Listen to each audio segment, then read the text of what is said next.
ব্রাইডকে না দেখে ভিডিও করতে একটা অন্যরকম মজা আছে, তাই না? আর যখন ব্রাইড দেখতে পায় যে তাকে লুকিয়ে লুকিয়ে তার ভিডিও হচ্ছে, আর তখন তার যে হাসিটা আসলেই অন্যরকম।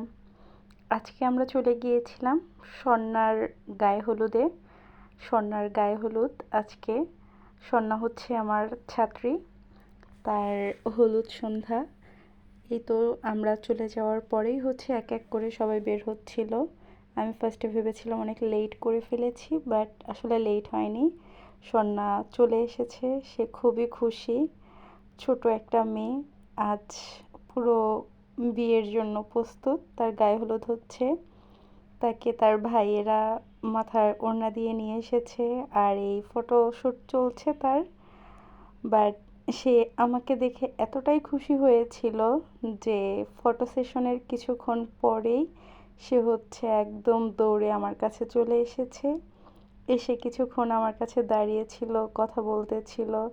অ্যাকচুয়ালি তার খুশিটা দেখে আমারও খুব খুশি লাগতেছিল যে একটা মেয়ে এতটা খুশি হতে পারে। আসলে এটা তার বিশেষ মুহূর্তেই হওয়া সম্ভব।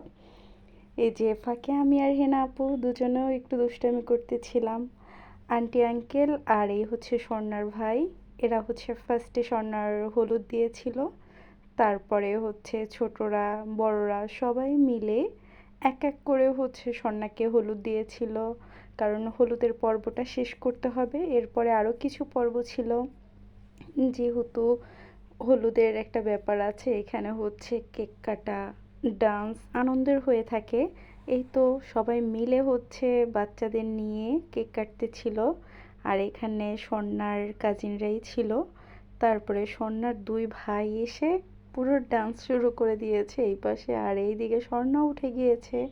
তারা গ্রুপ ডান্সের একটা ব্যাপার করেছিল, বাট বৃষ্টি নেমেছিল, একদম এলোমেলো হয়ে গেছে। তারপরও হচ্ছে তারা ফ্রেন্ডরা এবং কাজিনরা মিলে একটু ডান্স করতেছিল। সব থেকে ভালো লাগছিল যে এখানে হচ্ছে ব্রাইড নিজেই একদম মন খুলে ডান্স করতেছিল, আর সবাই আমরা দেখতেছিলাম। কিছুক্ষণ পরে হচ্ছে সবাই মিলে সন্ধ্যার চারপাশে ঘুরতেছে, কারণ সন্ধ্যার যে আনন্দ সবাই একসাথে ভাগ করে নিচ্ছে। ওকে, বাই।